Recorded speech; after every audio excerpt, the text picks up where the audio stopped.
Hey, this is Ty Brown with DogBehaviorOnline.com, and I'm back with another question from one of the readers of our site. This comes from Jenny in Melbourne, Australia. I hope I said that right. I always get the Aussies always get mad at me for how I say Melbourne. I hope I said that right. Anyways, Jenny says, "Hello, Ty. I live in an apartment, and Charlie barks. I assume Charlie's your dog. Barks at the sounds of neighbors coming and going from their apartments. He also barks at everyone he sees when he sits out on the balcony. How do I stop the barking, please? I must say that your videos have helped me enormously. Charlie was hugely leash aggressive, but he is now around 98% improved after only a week of me implementing your training methods. Thanks so much, Jenny." Awesome. Glad to hear that. Glad to hear you're having some success with the leash training. So hopefully I can help you out with this barking issue. Now, there's all sorts of different types of barking that dogs will do, but I often just kind of categorize it down to two main types of barking. Number one is what I call barking for a purpose, and number two is what I call nuisance barking. So when I say barking for a purpose, what I normally mean is the dog runs to the window because he sees somebody and he's barking at somebody, or the dog is barking because he wants to get a toy behind the couch, or he's barking because he's on a walk and he sees another dog and he wants to bark at that dog. There's a reason for his barking, like an understandable reason. Now, these aren't good reasons. These are all things we need to fix, of course. But, you know, the dog has a reason for his barking.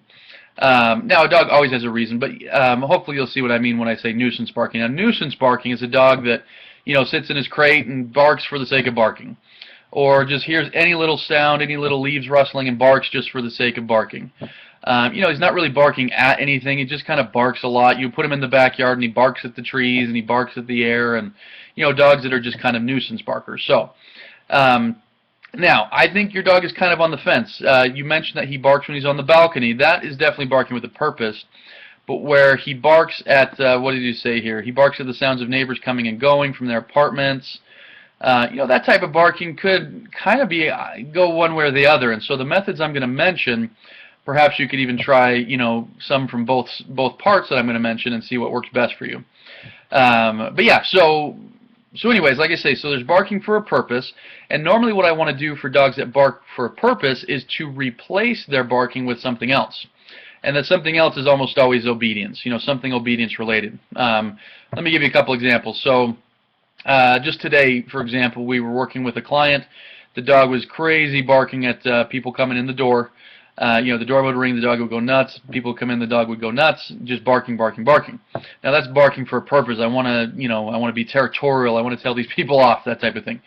And so that kind of barking, you know, we replace it. So we simply worked on the dog coming when called, going to his bed.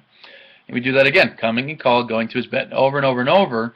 And what happens is, in the dog getting used to that as the system, he can no longer bark. I had a client not too long ago. They lived in a townhouse and they had a balcony. And their dogs did the same thing as your dogs. They had two dogs, and both their dogs would sit on the balcony and go nuts when people would walk past. And so what we replaced it with is a recall. Recall meaning to come when called, obviously. And so what would happen is we would call, you know, the dogs would bark, we'd call the dog, they didn't want to come, so we'd correct them and kind of make sure they did come. And then they'd want to go back, and we'd call them again, they'd want to do it again, we'd call them again. But we worked on the obedience to where the obedience was good enough to where they actually came, and what started to happen is they'd be sitting there on the balcony enjoying the nice weather. They'd see somebody, and they'd bark maybe once and then realize, oh, every time I do this, Mom is back there calling me. And so they started to self-regulate to where they wouldn't bark anymore. You know, maybe one or two barks, which to a degree is expected and okay. At least for me, that's okay. You know, it sounds like your dog was barking when on leash before. He had some aggression issues, and you just improving the leash training has helped fix that, and that's often the case. And so like I say, for people that have dogs that bark with a purpose, if your dog is healing perfectly, or coming when called, or staying when told, or things like that, you know, you can kind of solve those issues. And so that might be one of the first things you work on, is just making sure you've got a dog that comes when called like he should, that stays when told like he should, you know, that type of thing. And that can kind of help with the balcony barking. Now, the other barking, you mentioned that the dog just barks for the sake of barking. You know, he hears something, oh, you know, he doesn't see anything. He's not going towards anything. He just kind of hears something go bump in the night. That, like I say, could be nuisance barking or could be barking with a purpose. So you might try replacing that. So, you know, someone walks in upstairs, the dog barks, hey, come here, lie down. You know, you might just try replacing it with some obedience. But what I often do with just pure nuisance barking is I just give just a regular correction. Now, the correction could be a variety of things. So, you know, oftentimes it's a spray bottle. So, for example, the last dog I raised, as a puppy, he would bark like a madman when you put him in his crate. He was just a loud little dude. And so, we had the crate next to the bed, and at 3 in the morning when he started barking, now, this was by the time that I knew him. I knew he didn't have to go to the bathroom. He was just barking because he wanted to get up and do something.